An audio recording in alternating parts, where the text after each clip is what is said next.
Hey everyone, welcome to another episode of Cult Movie Tuesdays. Today I'm talking about Alien versus Predator from 2004. Yeah, this one is pretty divisive among fans of both franchises, but I'm going to be talking about cast, production, where you can watch it, critical response, my thoughts on the film, and all that jazz, including this edition. So be sure to stick around.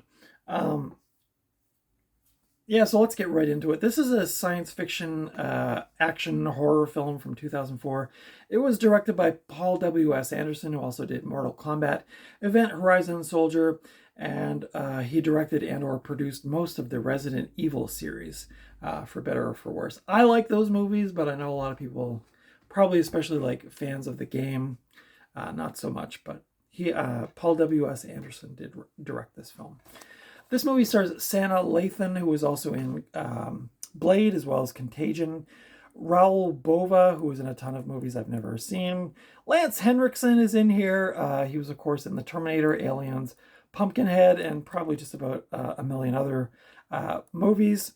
This also stars Ewan Bremner, who was in Trainspotting as well as Snowpiercer. The synopsis for this film is when a wealthy and ambitious Charles Bishop Wayland, played by Lance Henriksen, funds an expedition to Antarctica.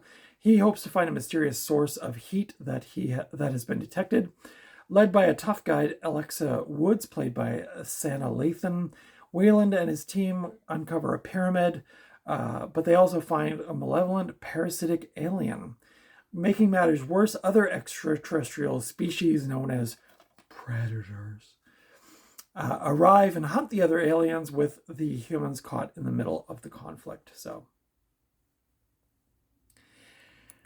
this movie is really divisive among fans of both franchises, as I mentioned a few minutes ago. Before I dive into this, I will say this is a guilty pleasure of mine. I know a lot of people do not like this movie. I actually try to think of like if I've ever heard anybody else say they love this movie.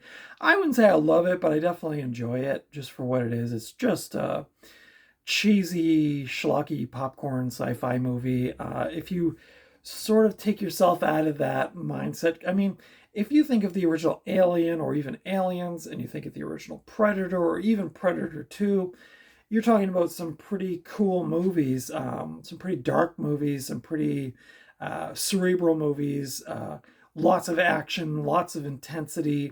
And then along comes this movie, which has early 2000s CGI, which, doesn't really hold up that well.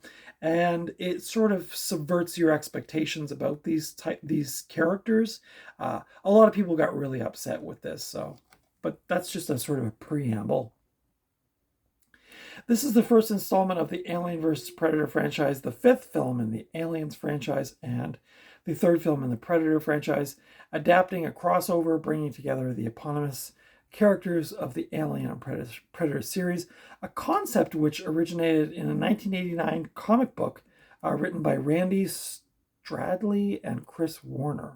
So this story and this concept has been being toyed with for a long time, like over 30 years. Anderson wrote the story while the creators of the Alien franchise, Dan O'Bannon and Ron Shusett, received additional story credit due to the incorporation of elements from the Alien series. Before 20th Century gave Alien vs. Predator the green light, Aliens writer-director James Cameron had been working on a story for a fifth Aliens film. Alien director Ridley Scott had talked with Cameron, stating, quote, "I think it would be a lot of fun, but the most important thing would be to get the story right," unquote. In the end, James Cameron liked the film, while Ridley Scott said he would not ever watch the film. The concept of Alien vs. Predator originated from the Alien vs. Predator comic book in 1989, as I mentioned, and subsequent novelizations and novels. It was also hinted at in the end of Predator 2, the film. The Predators have trophy skulls mounted inside their spaceship, and one of those skulls is a xenomorph skull. So that was kind of I didn't pick up on that at the time, but now obviously it's fairly well known. So it was kind of cool to see that little nod. And obviously, I think some of the producers and people involved with the films were sort of saying like, hey, this might be something that will be coming down the pipeline, which it did. Anderson incorporated some of Eric von Daniken's ideas regarding aliens and ancient civilizations. Some of you may know Eric von Daniken from the TV show Ancient Aliens. He's one of the people that host that show on that team of people. And he also wrote a very famous book in the 70s called Chariots of the Gods, which hints at like, okay, our civilization came from aliens who came here and showed us how to use these things and build technology and stuff like that. So, say what you will about Ancient Aliens. I actually have again, it's a guilty pleasure for me. I actually really like watching that show. Many years ago, I went through a real like binge with that show. I watched like so many episodes. It's the kind of show that I don't know what it's like now. I haven't watched recent episodes, but it seemed like it kind of overstayed its welcome, and a lot of the same things were being talked about. But some of the ideas and some of the stuff is just cool to watch. I like that stuff. So, but Chariots of the Gods is a book that I have not been able to find a copy of, but I would kind of like to check that out. I think it was a pretty big deal when it came out. Like a lot of people bought that book. Because I went looking for it at a bookstore recently, and the bookstore owner said that, because I said I would think there would be like 1 million copies of this, and he said that the problem is that like so many people bought that book, but then they just threw it away like after they read it. Like once the fad had kind of died off, the books just kind of disappeared, probably into a bunch of garbage dumps and things like that. But so yeah, I just waiting to find a copy of that book. Production began in late 2003 in Prague, Czech Republic, where most of the filming actually took place. Special effects company Amalgamated Dynamics Incorporated ADI was hired for the film, having previously worked on Alien 3 as well as Alien Resurrection. The crew tried to keep CGI to a minimum, as Anderson said people in suits and puppets are scarier than CGI monsters. As they are there in the frame. Roughly 70% of the scenes were created using suits, puppets, and miniatures. So there is a lot of practical effects in Alien vs. Predator, but I think most people remember this movie for like the really bad like face huggers flying in slow motion through the shot and stuff. Again, I'll get to my thoughts in a minute, but this film currently holds a 22% on Rotten Tomatoes. Rick Kisanak of the Film Threat praised the film for, quote, stating for a big dumb production and about a monster movie, Smackdown Alien vs. Predator is a surprisingly good time. And I would have to agree with Rick. This is just a big dumb science fiction action film. There's nothing more to it than that. The backstory of the predators coming to hunt the aliens in this pyramid. It's a bit hokey, but, they had to come up with some kind of story for this. And I think, and you can correct me if I'm wrong, but I think Paul Verhoeven was like, Paul W.S. Anderson was thinking if this was like set in a city that it wouldn't have the same effect as like being isolated in the Antarctic, and it sort of separated itself from the human population. I think there was some thought that like they didn't want people in the future or other movies to be able to know that these creatures existed or something like that. I don't know. It's a bit complicated, but this story I think on its own works in that setting. And I say guilty pleasure. I actually just really like this movie. I thought it was really just big, dumb animals fighting, creatures fighting each other. The 2004 CGI is pretty not great, but it was 2004 and they did the best they could. So I didn't find the characters in the film to be all that memorable. there was the, I guess he was Irish or Scottish. He was always taking pictures with his phone. He was sort of memorable, but I thought a lot of the characters were just not all that memorable, except for like maybe the Santa Lathan, who played like the guide of the group. She was pretty good. Lance Henriksen's always enjoyable to watch on the screen, and he delivers here as well. But this isn't like, you know, your Colonial Marines and Aliens, or even the Nostromo crew and Alien, or this isn't Arnold Schwarzenegger and his crew and Predator. This is just not very memorable, well-written characters, but I think probably a lot of people were thinking, I'm not going to see this movie for character development. I'm going to see an alien and a predator fight. So maybe that was the thought at the time. The premise of the film is, to me, is just totally sci-fi. I mean, you're set in Antarctica. There's a pyramid thousands of feet underground. You know, the aliens drilling, the predators drilling down there to get at the aliens, to awaken the aliens, and then the humans get trapped in the middle. And so there's this big confrontation between all the groups. But I thought really the setting and the design of the pyramid and all that stuff, this is just pure sci-fi.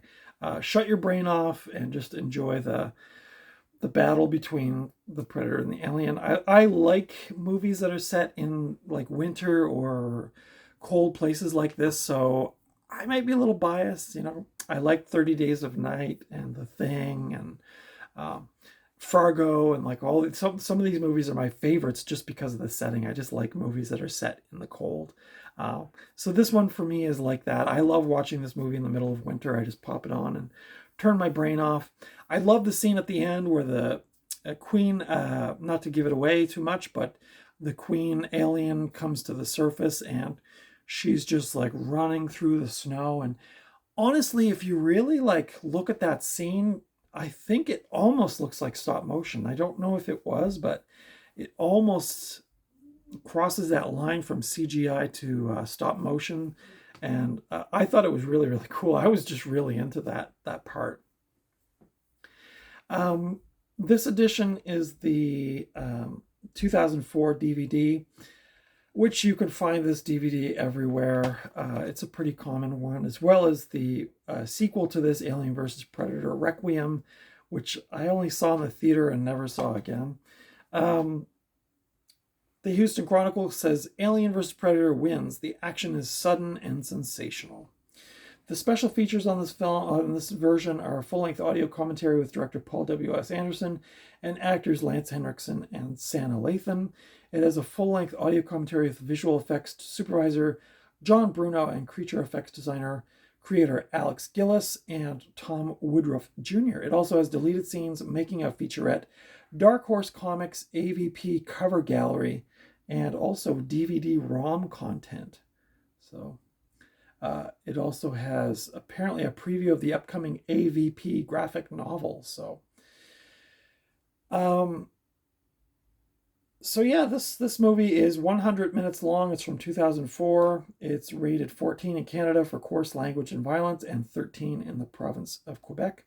It is a Region 1 DVD. What else can I tell you about this? I think that's it. That's it.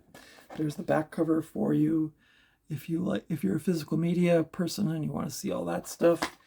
The inside, we have some kind of cool disc art there. It's kind of different.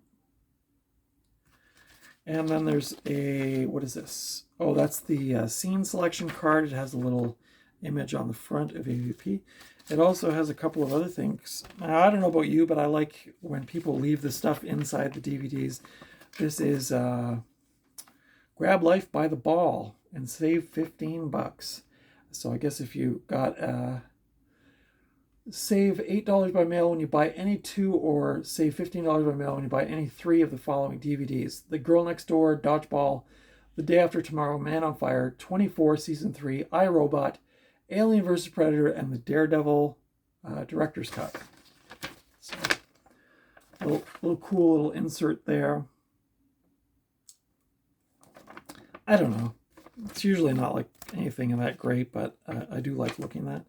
And then this has on the inside a little tiny little card for the Predator 2 and Predator double disc DVD sets. So you want to get those in your collection today, kids. And then on the other side, it says NASCAR returns 2/20/2005, the 47th annual Daytona 500. But that one's kind of cool anyway. You can see the two. I don't think I have either of those editions. I think I have just standard editions of that stuff. But yeah, that's the inside of that. This is presented in widescreen. Yeah. So you can currently watch this on Disney in Canada with a subscription to Disney as of the recording of this video. So I cannot guarantee that it's still available if you're watching this 2 years from now. But as of the recording of this video, you can, if you have a subscription to Disney in Canada, you can watch this movie. You can also rent it on Google Play, Apple TV, and Amazon Prime. And like I said, this DVD is really common. You can find this out in the wild pretty easy. There's the Xenomorph, and in the background is the Predator. I think a lot of people also didn't like the Predator. Was kind of like a football player type looking body, like just real husky, and I don't know. I thought that was kind of cool. So yeah, I would recommend Alien vs. Predator if you like science fiction, if you like those characters, but you're willing to kind of overlook some of the silliness of it. If you just want a big, dumb action sci-fi film, this is your jam, with some big monsters fighting each other.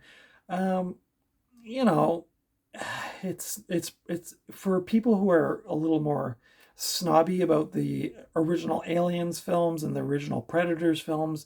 Yeah, I could see where they would probably be a little turned off by this, but I saw this. I go into even back then, I would go into a movie just eyes wide open, like, let's see what happens, and turn my brain off. I know I'm not going to watch, The Manchurian Candidate or something. I mean, this is like big dumb creatures fighting each other. And for people who try to make it serious and, oh, this is wrong and, oh, that's wrong, it's like, I just, I've got other things to do in my life. I just want to enjoy a big silly monster movie. So that's my thoughts on Alien vs. Predator. Like I said, I've seen the Requiem one once in the theater, and I thought it was kind of bad. I kind of want to go back and check it out, though I heard it still is not very good. So, but anyway, let me know your thoughts on Alien vs. Predator. Were you one of those people that was just like, nope, not having this? Or were you maybe more like me and you were just willing to turn your brain off and just enjoy a big dumb action movie? Let me know your thoughts in the comments below. I respect everyone's opinions, and this is just my opinion. You can disagree with me if you want, of course. But yeah, I love talking to other people about movies and things like that, so let me know. I'm not sure why I chose this as a Cult Movie Tuesday. I think mostly because these movies don't really get talked about anymore. They seem like they kind of fizzled out, fell by the wayside, if you will. Even the second one, like, nobody ever talks about the second one. And usually when people talk about this one, it's not good. So I think this one's sort of like relegated to the dust bins of movie history. But yeah, again, I liked it. So thank you so much for watching this video. I hope you enjoyed the content. If you did, consider giving me a thumbs up. Consider subscribing if you haven't already and you enjoy this kind of content. I do a mainstream Monday movie review every Monday, which is sort of a more mainstream blockbuster, big actor kind of movie.